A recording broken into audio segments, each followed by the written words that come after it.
Hi friends, అందరు బాగున్నారు అనుకుంటున్నాను. వెల్కమ్ టు మన టీవీ. ఈరోజు ఒక పెద్ద డిబేట్ జరగబోతుంది. వెయిటింగ్ ఇక్కడ. ఈ ప్రోగ్రామ్ వచ్చేసి తొక్కల మీటింగ్. ఒక ఇద్దరు వ్యక్తులు మనతో పాటు ఉన్నారు. ఒక అతను వచ్చేసి ఎంప్లాయ్, ఒక ఫ్రస్ట్రేషన్ ఎంప్లాయ్, ఇంకో అతను బొక్కల నొక్కల కంపెనీ ఆఫీసర్ మేనేజర్. సో ఈరోజు ఒక యుద్ధమే మనం చూడబోతున్నాము. వీళ్ళిద్దరు డిబేట్లో మాటలు ఎలా ఉంటాయో. సో లోకేష్ ఒక అతను, ఇంకో పేరు వచ్చేసి లంగయ్య. ఏం మాట్లాడతాడు నువ్వు? ఏం మాట్లాడతాడు నువ్వు? లంగయ్య కాదు, నా పేరు రంగయ్య. ఏదో పేరు తీ అయ్యా, లొంగయ్యనో రంగయ్యనో. సో ఈరోజు ఈ డిబేట్ నడవబోతుంది వీళ్ళిద్దరి మధ్యలో. చూసినావు కదా, లొంగయ్య అన్నందుకు లంగయ్య నువ్వు ఎలా రేస్ అవుతుండో. సో ఫ్రస్ట్రేషన్ ఎంప్లాయ్ మనతో పాటు ఉన్నాడు. సో వీళ్ళిద్దరు డిబేట్ ఏందో మనం ఈరోజు చూడబోతున్నాం. సో లోకేష్ గారు ఉన్నారు, ఫ్రస్ట్రేషన్ ఎంప్లాయ్. చెప్పండి లోకేష్ గారు, ఎక్కడి నుంచి వచ్చారు మా స్టూడియోకి? సార్ నేను లిఫ్ట్ ఎక్కువ వచ్చినా సార్. నా బాధ మామూలు బాధ కాదు సార్. ఎందుకు? ఆ కోట్ వేసుకొని ఉన్నాడు గుడ్ల గుబ్బగాడు, వాడు మా మేనేజర్ సార్. నేను ఇట్లనే బరాబర్ మాట్లాడతారా? నేను నోటీస్ పీరియడ్ లో ఉన్నాను, ఏం బీకలేను. అద్దాలు పెట్టుకో నాతో మాట్లాడక సార్. అద్దాలు పెట్టుకోలేదు ఏ సార్ వాడు అద్దాలు పెట్టుకోమని నేను ఇంటర్వ్యూ చేయను సార్. నేను అద్దాలు పెట్టుకోమని ఆ కన్ను చూస్తురా గుడ్ల గుబ్బ కన్ను సార్. అద్దాలు పెట్టుకోమని సార్ నేను ఇంటర్వ్యూ చేయను సార్. నేను పోతా ఆయన ముఖం చూడండి సార్. నేను సార్ నేను 4 సంవత్సరాల నుంచి పని చేస్తున్నా సార్ కష్టపడి. అరే నీతో మాట్లాడను రా. నేను ఈ బొగడా కంపెనీలో 4 సంవత్సరాల నుంచి పని చేస్తున్నా సార్. నేను కష్టపడి పని చేస్తున్నా. అందరు 9 గంటలు పని చేస్తే నేను 10 గంటలు పని చేస్తా సార్. సార్ నేను మాట్లాడాను సార్ అంతే. నేను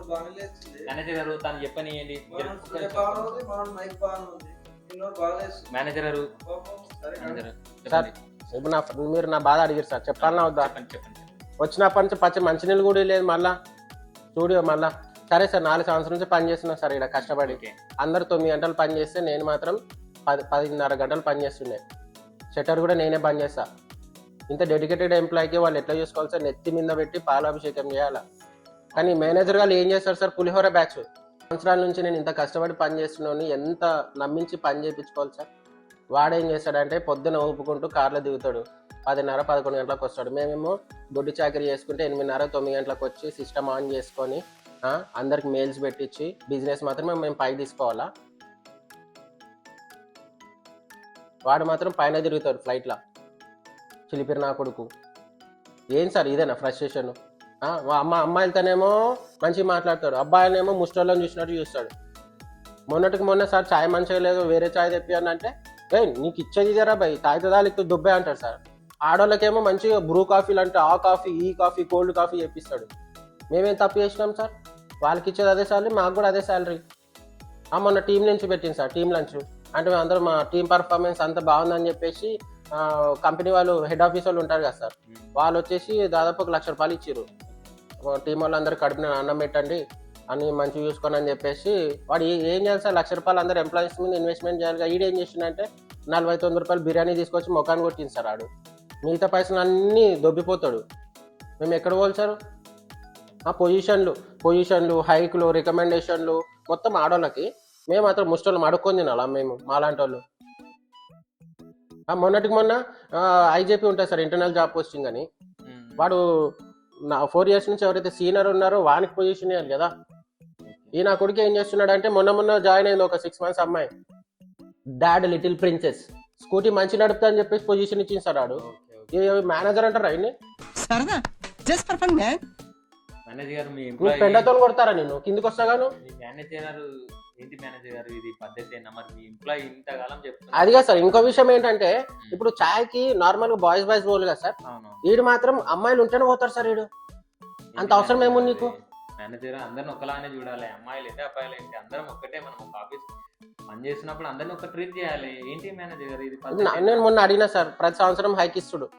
ఆ అమ్మాయిలకేమో 2000 పెంచుతాడు, నాకేమో 116 రూపాయలు పెంచుతాడు. నేను పెళ్లికి వచ్చిన చందయ్యకి. ఇదేనా ఫ్రస్ట్రేషన్? మేనేజర్ మీ మాటల్లో మేము కూడా వినాలని మీ ఎంప్లాయీ అంత ఫ్రస్ట్రేషన్ గా చెప్తున్నారు. మీరు ఏం ముఖానికి మళ్ళీ అద్దాలు ఎంత 100 రూపాయలు, మళ్ళీ ఆఫీసులో 10,000 అద్దాలు అని చెప్తారు. లేదు సార్ ఈ ఫ్రస్ట్రేషన్. ఇప్పుడు ఎంప్లాయీస్ గొడ్డి చాకరీ చేస్తున్నాం సార్ మేము. ఏ మేనేజర్ సార్? నోటీస్ పీరియడ్ లో నేను బీకలేదు సార్. అవసరం లేదు నాకు నోటీస్ పీరియడ్. ఎన్ని రోజులు అని చేస్తాం సార్? మీరు ఆయన ముఖం చూడకండి సార్, కళ్ళకి వస్తుంది మళ్ళీ నీకు. మేనేజరు 4 సంవత్సరాల నుంచి ఎమోషన్లు ఎక్కువ మాట్లాడారు, జాగ్రత్త. రియాక్షన్ చూడు. సార్ లైవ్ మీరు ఏం కట్ చేసుకోండి, మీరు ఎక్కడైనా అప్లోడ్ చేసుకోండి, నాకు సంబంధం లేదు సార్. 4 సంవత్సరాల నుంచి చెప్పండి కష్టపడి పని చేస్తున్నా ఎంప్లాయీ సార్, ఆ విధంగా నా ఫస్ట్ కష్టం ఒకటే. మాట్లాడుతున్నాడు. సార్ నా కష్టం మరి ఒకటే ఏంటి సార్. చెప్పండి, మీ ఎంప్లాయీ నీ పక్కనే ఉన్నారు, అట్లా మాట్లాడుతున్నప్పుడు మీరు దీనికి సమాధానం ఏం చెప్తారు చెప్పండి. ఆయన మాట నమ్మకండి సార్, ఆయన మాటలు అస్సలు నమ్మకండి. నేను ఒక్కనే బాధితుని కాదు, నా అబ్బాయిలు దాదాపు ఫ్రెండ్స్ అందరు చూడండి మేనేజర్ గారు నాతో ఇచ్చిన పాటు అంటున్నారు కదా, మేనేజర్ గారు. డబ్బులు ఇచ్చిందా? ఎంత ఇచ్చినవరాను? ఎంత ఇచ్చినావు? మేనేజర్ గారు కూడా ఇంకా అయిపోలేదు సార్. ఫస్ట్ నాది మొత్తం విన్న తర్వాత ఆ ముస్టోని అడగండి మీరు. సరే ఓకే కానీ ముస్లిం అన్నకి ఎందుకు సార్ మీరు అద్దాలు తీయండి సార్ ఫస్ట్. మీరు నీ ముఖానికి అద్దాలు మళ్ళా. చెప్పండి ఆయన పర్సనల్ అని వద్దు కానీ చెప్పండి మీరు ఏం ఫస్ట్ చెప్పాలి. టైం ఈ ఇంత ఫ్రస్ట్రేషన్ ఉన్నా కూడా సార్ అని ఎందుకు పిలిచినా తెలుసా? ఒక మర్యాద మీరు చెప్పారు కాబట్టి. ఓకే ఓకే నా బాధ అర్థం చేసుకొని మీరు చెప్పండి, స్టూడెంట్ లోకేష్ గారు. పిలిచారు. మీరు దేవుడు అయ్యా, నాకు న్యాయం చేయండి అయ్యా. సరే, మేము చేసాం, మేము అందుకని ఉన్నాం కానీ చెప్పండి. టీమ్ లో ప్రైవేట్ ఆర్గనైజేషన్ అన్నాక కొన్ని రూల్స్ ఉంటాయి సార్. ఆడవాళ్ళకి మాత్రం పోస్ట్ చట్టాలు తెచ్చారు, మంచిదే. అంటే ప్రివెన్షన్ ఆఫ్ సెక్సువల్ హెరాస్మెంట్, ఆ అమ్మాయిల మీద ఏమైనా ఆగడాలు జరిగితే వాళ్ళ మీద కఠిన చర్యలు తీసుకుంటారని చెప్పేసి మంచి చట్టం తెచ్చారు, బాగానే ఉంది. ఇప్పుడు మీరు అబ్బాయిలు మేము ఎక్కడ పోవాలి సార్? అంటే మహిళలకు మహిళా సంఘాలు ఉన్నట్టు మాకు ఏం సంఘాలు ఉండవా సార్? వాళ్ళు ఏదైనా వాళ్ళు నిజమో అబద్ధమో తెలియకుండా మా మీద ఏమైనా కేసులు వేసారు అనుకో, జీవితాలు మావి నాశనం అవుతాయి కదా సార్. ఆ మొన్న ప్రతి కంపెనీలో గంట బ్రేక్ ఉంటుంది సార్. మేము గంట బ్రేక్ తీసుకుంటాం. ఏదో ఎప్పుడో ఒక్కోసారి ఎప్పుడో బీర్ అయినప్పుడు 10 నిమిషాలు లేట్ అయిపోయింది, బ్రేక్ ఎక్స్టెండ్ అవుతుంది కదా. ఆ 10 నిమిషాలకి అందరిని పిలిపించి నేను ఏదో పెద్ద తప్పు పని చేసినట్టు ఈడే అని గుచ్చి అడిగింది సార్ 10 నిమిషాలు బ్రేక్ తీసుకున్నందుకు. ఆ గర్ల్స్ ఏమో మంచి వాళ్ళతో గంటలు చాయ్ పోవచ్చు ముష్టి.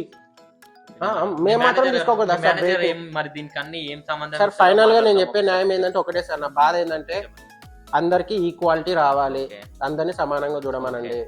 ఐజేపీ ఇంటర్నల్ జాబ్ పోస్టింగ్ ఎవరైతే కష్టపడి పని చేస్తారో వాళ్ళకి పొజిషన్స్ కరెక్ట్ ఇవ్వమని చెప్పండి. మొన్న జాయిన్ అయిన డాడీ లిటిల్ ప్రిన్సెస్ ఎవరైతే భజన చేస్తారు చూడండి పక్కన, సార్ మీరు అది సార్ ఇది సార్ మీరు తోపు సార్, మీరు నా గుండె సార్, ఇవన్నీ భజన ఎందుకు సార్? అంటే కష్టపడి పని చేసేటోళ్ళు మాత్రం చేస్తూనే ఉండాలి, ఒక బానిసలాగా. సరే మూతవారి లాగా వచ్చిండు స్పెట్స్ పెట్టుకొని. మేనేజర్ గారితో కూడా మాట్లాడతాం. ముఖం చూడండి సార్. మీ ఎంప్లాయీ ఫస్ట్రేషన్ అంతకాలం మాట్లాడిన అన్ని విషయాలు అన్నాడు, మీ గురించి ఇంత గొప్పగా చెప్పిండు. సో దీనికి మీరు ఏం మాట్లాడతారు చెప్పండి, మీ సమాధానం ఏంటి? అభిప్రాయం ఏమంటారంటే మనం ఎన్నో ఇష్టం మనోనికి అనేది. ఇప్పుడు ఏదో నోటీస్ పీరియడ్ ఉండని నోరు వాడేసుకుంటా ఏదో స్టూడియోలో పిలిచిరు నేను ఏదో మాట్లాడతా అంత అయిపోతా అనుకుంటే ఏముండదు. అక్కడ జరిగేది ఏంటంటే అక్కడ ఉన్న తెలుసు మేనేజర్ గారు తను ఏమంటున్నా అంటే మీరంటే ఎక్కువ అమ్మాయిలకి బాగా చూస్తారంట, అబ్బాయిలని మంచిగా చూస్తలేరంట అని అదే కదా చెప్తున్నాడు. మన కంపెనీ అని కాకుండా ప్రతి కంపెనీలో అదే జరుగుతుంది, మన దాంట్లో కూడా అదే జరుగుతుందేమో అనుకుంటున్నాడు. మనోడు ఉన్నది ఏం లేదాడా, ఏదో దొరికిందిగా మైక్ అని చేసి 2 మాటలు మాట్లాడిపోతే అయిపోతుందా? ఇప్పుడు కంపెనీలో నోటీస్ పీరియడ్ ఉంది కాబట్టి మనోడు మాట్లాడుతున్నారు, పుట్టప్పుడు మాట్లాడాడు కదా. ఇందాక ఏదో కాఫీ గురించి కూడా ఆయన కరెక్ట్ ట్రీట్ చేయలేరంట కదా. మస్తు చిల్లర మాటలు మొత్తం మాట్లాడతారు ఎంప్లాయీలు. అంటే అలా మాట్లాడవచ్చు ఆ ఎంప్లాయీ తోటి? మాట్లాడవచ్చు అంటే మనోడు నోరు జారేసుకున్నప్పుడు మనకి ఎట్లుంటది? మీరు అన్నారు అంటుంది కదా ఆయన బాగా కష్టపడతాడంట, ఎంబడుండి బాగా చేసినట్ట వర్క్. సార్ మీరే అడగండి సార్, బ్రేక్ ఆడోళ్ళతో పోతాడో లేదు మీరు అడగండి. ఒక్క నిమిషం, ఆయన ఏమంటుండు బ్రేక్ కి మీరు ఆడోళ్ళతో వెళ్తారా? నిజమేనా మేనేజర్? అంటే మనం టీం విషయంలో వేరే దాని వర్క్ కోసం అని మాట్లాడుకుంటే సందర్భం వెళ్ళిపోతాం. మన వాళ్ళ ఆలోచన తప్పున్నప్పుడు మనం ఏం చేయలేం కదా. ఇప్పుడు ఆయన చెప్పిందని చెప్పేసి నువ్వు ఆ క్వశ్చన్ నన్ను కూడా అడగొద్దు కదా, తెలుసుకో. నువ్వు ఇప్పుడు ఎంతో మంది ఇంటర్వ్యూ అంటే ఆయన నీ ముంగటనే చెప్పింది కదా, అడగాల కదా. ఇప్పుడు ప్రేక్షకులు అంత మంది చూస్తున్నప్పుడు. సరే సార్, టీం వర్క్ లో పోయింది సార్ అమ్మాయిలతోని. మీరు ఆగండి, ఒక్క నిమిషం. టీమ్ తోని పోయింది సార్, ఏదో పని మీద పోయినా దానికి ఒప్పుకుంటా ఓకే. మరి మొన్న జాయిన్ అయిన 6 months అయింది అమ్మాయి జాయిన్ అయ్యి. ఆ అమ్మాయి మాత్రం మంచి క్లోజ్ ఉంటాయి మనోతోని. ఈయన ఏం చేయాలి యాజ్ అ మేనేజర్ గా, ఎవరైతే కష్టపడి ఉన్నారో ఎవరైతే సీనియరో వాళ్ళకి పొజిషన్ ఇవ్వాలి, వాళ్ళ నాలెడ్జ్ అన్ని గ్రాప్ చేసుకొని కష్టపడిన వాళ్ళకి ఫలితం దక్కాలి. ఈడేం చేస్తాడు, sir how are you sir, తీసుకోండి సార్, క్యారెట్ తీసుకోండి సార్, పెండ తీసుకోండి సార్ అని దగ్గరకు వచ్చి ప్రేమగా మాట్లాడేసరికి 6 months అమ్మాయికి పొజిషన్ ఇచ్చింది సార్. అంటే మేము అడుగు తినాలి ఎట్లా? చెప్పండి, సమాధానం చెప్పండి సార్. చెప్పండి, ఇక్కడ ఉంది కదా ప్రూఫ్. కొత్త వచ్చి కాబట్టి మనకు తెలిసింది కాబట్టి దగ్గర లేదు చెప్పినాం అంతే. వాళ్ళంటే ఉన్నారు వర్క్ చేస్తారు చేయనంటే, కానీ ఫాస్టింగ్ అనేది ఈమె తర్వాత లేదు మన లేదు ఉన్నది. కానీ ఏం చేస్తారు, మనం సీనియర్ మనం తీసేయలేరు ఇలానే ఉంటది అని చెప్పేసి ఏదో నడుచుకుంటారు. కొత్తలకు మనం అవకాశం ఇస్తే ఎందుకంటే పొజిషన్ పెడితే వర్క్ ఫాస్ట్ చేస్తారు. అంటే కొత్తలకు అవకాశం అంటే అమ్మాయిలకే కాకుండా బాయ్స్ కూడా ఇవ్వాలి కదా. చాలా మంది ఉన్నారు కానీ అమ్మాయిలు అని అలా అంటారు, ఇక మనం ఏం చేయలేము కదా. అన్నట్టు మనం ఏం చేస్తాం చెప్పి వాళ్ళకి అంత ఫ్రస్ట్రేషన్ ఉన్నప్పుడు మనకు. కానీ మన ఆఫీస్ ఏంటంటే మహిళలకు ప్రాధాన్యత మెయిన్ ఇస్తాం. అట్లా ఫస్ట్ వాళ్ళకు మనోళ్ళకి కూడా ఇస్తాం. లేదండి, మహిళలకు ఓకే ఇయ్యాలి, ఫస్ట్ ఇయ్యాలి. నేను దానికి తప్పు పడతలే, ఆయన కూడా దానికి తప్పు పడతలేడు. ఏమంటున్నా అంటే వేరేగా మాట్లాడుతుండు. ఇప్పుడు అది నేను చెప్పొద్దు, బాగుంటది కానీ ఆయన వేరే రకంగా చెప్తున్నాడు. అంతే కదా ఎంప్లాయ్ గారు? నా ఇంటెన్షన్ ఒకటేనండి, ఆయన కష్టపడేటోళ్ళకి ఫలితం రావాలి. ఫలితం రావాలంటే ఐజేపీ ఇంటర్నల్ జాబ్ పోస్టింగ్స్ హైక్ కానివ్వండి, సంవత్సరానికి ఒకసారి హైక్ జరుగుతుంది, బోనస్ వస్తుంది, పొజిషన్లు. మేము రేపు పొద్దున మా భవిష్యత్తు బాగుండాలంటే కష్టపడేటోళ్ళకి ప్రైవేట్ కంపెనీలో, మా కంపెనీనే కదండి, ప్రతి కంపెనీలో కూడా ఎందుకు ఇలా ఉంటున్నారు మేనేజర్స్ అనేది నా బాధ. పోయి ఈ టీమ్ లో పనిచేసినా కదా నా బుద్ధి తక్కువ. చెప్పుతాను కొట్టుకుందాం అనుకున్నా, షూ తెచ్చుకున్నా కాబట్టి వదిలేస్తున్నాయి. అవన్నీ వద్దులే, పెద్ద పెద్ద మాటలు వద్దులే. చెప్పండి మేనేజర్ అయ్యా, మీరు లాస్ట్ మరి ఏంటి మీ ఎంప్లాయ్ ఫస్ట్రేషన్ అంతకాలం గన్ని మాట్లాడిండు. సో మరి దీనికి మీరు ఏం సమాధానం చెప్తారో చెప్పండి. ఎందుకంటే నేను కూడా ఎంప్లాయ్ నుంచే మేనేజర్ దాకా వచ్చిన. అలాంటి పొజిషన్ ఉన్నప్పుడు నేను తిట్టినాలని తప్పంటలేదు. ఇప్పుడు మనోడికి ఏదో ఉండొచ్చు, కొన్ని లోపాలు నేను అన్నీ చూడలేను కదా. మన టీంలో చాలా మంది ఉంటారు, 250 మంది దాకా ఉంటారు. మనోడు ఒకడాళ్ళు అంతే చూడలేం, పట్టించుకోలేం కాబట్టి మనోడు ఏదో ఫ్రస్ట్రేషన్ అంటున్నాను. అక్కడి నుంచి వచ్చినాడు కాబట్టి నాకు తెలుసు ఇక దాన్ని మనం ఏం చేయలేము. మార్చుకున్నాడంటే మనం ఉంటే దాని తరదిద్దాం. ఇంతగానం నీతో అన్నాడుగా, దాని లోపాలే మనం ఉంటుంది, దాన్ని సెట్ రైట్ చేద్దాం. అయినా మనోడు వద్దని చెప్పేసి రీజన్ ఇచ్చి నోటీస్ ప్లేట్లు ఉండు, నోరు జారు వారేసుకుంటే ఏమొస్తుంది? మళ్ళీ ఎటువైనా మన ఆఫీసర్ కావాల్సిందే. వస్తారు అనుకుంటాం మళ్ళీ మీ ఆఫీస్కి. చూడరాదు, ఎడ దొరుకుతున్నాయే బయట. మైక్ పెట్టుకుని తిరుగు మొత్తం. సరే సార్, ఇప్పుడు ఆయన ఏమన్నాడు? బయట తిరుగు. మీరు మంచి ప్రశ్న అడిగారండి. ఇప్పుడు ఇందాక మీరు అడిగిన ప్రశ్న మంచిగా ఉంది. నోటీస్ పీరియడ్ లో ఉన్న అబ్బాయి మళ్ళీ మీ కంపెనీకి వస్తారని అడిగారు. మీ మీద నమ్మకం అండి. మీ స్టూడియోలో మీకు వచ్చినందుకు ఒక న్యాయం జరగాలంటే మీరు నాకు ఒక ప్రామిస్ చేయండి. నేను అంతా మాట్లాడను, మీ స్టూడియోకి వచ్చినందుకు నాకు న్యాయం చేస్తారంటే నేను చెప్తాను. ఒకటే, నేను ఇప్పుడు నోటీస్ పీరియడ్ లో ఉన్నాను, నాకు డైరెక్ట్ పొజిషన్ అవసరం లేదు. 4 సంవత్సరాల నుంచి నేను కష్టపడ్డా ఫలితం నాకు కావాలి. పొజిషన్స్, ఐజేపీ, హైక్స్, నాకు పొజిషన్ ఇవ్వమని చెప్పట్లేదండి. నాకు డబ్బు కూడా అవసరం లేదు. కానీ నాలాంటి వ్యక్తులు ఒక 100 మంది చాలా ఇబ్బందులు పడుతున్నారు. వర్క్ స్ట్రెస్, ఆ ఒత్తిడి తట్టుకోలేక కొంతమంది సూసైడ్ చేసుకుంటున్నారు. అబ్బాయిని ఒక రకంగా డిప్రెషన్ చేసి అమ్మాయిలు మాత్రం ఒక స్వీట్గా హ్యాండిల్ చేయడం వల్ల చాలా మంది అబ్బాయిలు చాలా దారుణాలు చేసుకుంటున్నారు. మీరు ఇది ఒక చిన్న ఇన్సిడెంట్ వల్ల మీరు నలుగురికి ఒక మంచి చేస్తారు, ఎవరు స్ట్రగుల్ అవ్వకూడదు, మేనేజర్ మైండ్ సెట్ మారాలని చెప్పేసి మీ దగ్గరకు వచ్చాను. నా ఆల్రెడీ జాబ్ పోయిందండి. నేను సొంతంగా నోటీస్ పీరియడ్లో నేను వెళ్ళిపోతున్నాను. దాంతో కాల్ పట్టుకోవాల్సిన అవసరం లేదు. అంతో నలుగురు మంచి జరగాలి, ప్రైవేట్ ఆర్గనైజేషన్ ఇలా ఉంది సిచ్యువేషన్ అనేది. మీరు నలుగురికి ఒక మంచి మెసేజ్ ఇచ్చి ఒక నలుగురిని కాపాడతారని చెప్పేసి నా ఉద్దేశం. అంతే. పోయిపోయి ఆన్ముఖం చూసి మళ్ళీ ఎవరైనా పోతారండి కంపెనీకి? వాడు ఇచ్చే 2116 రూపాయల హైక్కి మళ్ళీ పోతారా? మీరు చెప్పండి. ఇదండి ఇంకా ఫైనల్ నేను కోరేది ఇది. మీరు ఏం అడుగుతారు ఏంటనేది మీ ఇష్టం. ఇంకా మీ ఎంప్లాయ్ మాట్లాడిన మాటలు మీరు విన్నారు. ఇప్పుడు నేను చెప్పాల్సిన అవసరం లేదు ఆయన మాటలు ఎట్లా ఉన్నాయో. సో దానికి మీరు ఏం మాట్లాడతారు? దానికి నేను ఏంటంటే చెప్పిన నోటీస్ పీరియడ్ అంటే నేను వేసుకున్నాను. మన దాంట్లో వాళ్ళు అందరూ బాగున్నారు. ఒక 10 మంది మనం లెక్క దెబ్బరపై వచ్చింది. దానివల్ల మనకి ఏదో చెప్పినట్టు దానివల్ల ఆవేశంగా వేసుకున్నాం. బయటకు పోతే జాబులు రావు. ఎందుకంటే మనోడిని కాదు, అందరిని అట్లనే చూసినాం. సమాధానం ప్రతి ఒక్కరిని అంతే మంచిగా చూసినాం. కానీ మనోని కొన్ని వీళ్ళ వాళ్ళు చెప్పిందా లేకపోతే ఏదనేది తెలియదు.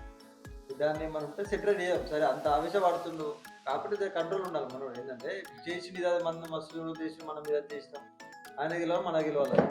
దాని గురించి ఏమంటే సరే సెట్ చేద్దాం. దాని బట్టి అదే మీరు ఇంతగానో అన్నారు, ఒక దగ్గరికి పిలిచారు కాబట్టి సరే మాట్లాడదాం ఉన్నావా అని సెట్ చేసినాం. కానీ సిగ్గుండాలి చేసినంత చేసి దాని తగ్గట్టు ఏదైనా ఆలోచన చేద్దాం. మిగతా కూడా మనం పోకుండా చేద్దామన్నట్టు నాకు ఉంది. సో చూసారా ఫ్రెండ్స్, ఇది ఒక మేనేజర్ చేస్తున్న ఇలాంటి ఆఫీసులలో చిల్లర పనులు. సో ఎంప్లాయీ ఫస్ట్రేషన్ ఇది అన్ని ఆఫీసులలో ఉంటాయి అనుకుంటున్నాను. సో ఇలాంటివి కాకుండా చూసుకోవాలి. పాపం ఒక ఎంప్లాయీ మనం ఎలా చెప్తే అలా వింటాడు ఒక మేనేజర్. సో మేనేజర్ ఒక ఎంప్లాయీని ఈ విధంగా ట్రీట్ చేయడం అస్సలు రైట్ కాదు. సో ఏంటంటే ఈ డిబేట్ ఏంటంటే ఒక మేనేజరు ఒక ఎంప్లాయీని కరెక్ట్ ట్రీట్ చేయాలి, అందరిని ఈక్వల్గా ట్రీట్ చేయాలి. సో ఇది నేను చెప్పాల్సింది అనుకునేది. సో దీనికి మెయిన్గా ఈ డిబేట్ అనేది ఇదే, అంటే ఒక మేనేజరు ఒక ఎంప్లాయీని కరెక్ట్గా ట్రీట్ చేయాలి, ఎవరిని బాధ పెట్టొద్దు, ఏ ఎంప్లాయీని బాధ పెట్టొద్దు. సో ఇది ఫ్రెండ్స్. సో మా కంటెంట్ నచ్చితే ఛానల్ని సబ్స్క్రైబ్ చేసుకోండి. సో ఇలాంటి కంటెంట్ మీ ముందుకి ఇంకా ఎన్నో తీసుకొస్తాను. So watching it. Thanks for watching. Thank you sir. Thank you. మీకెవరు ఇస్తారా నాయన?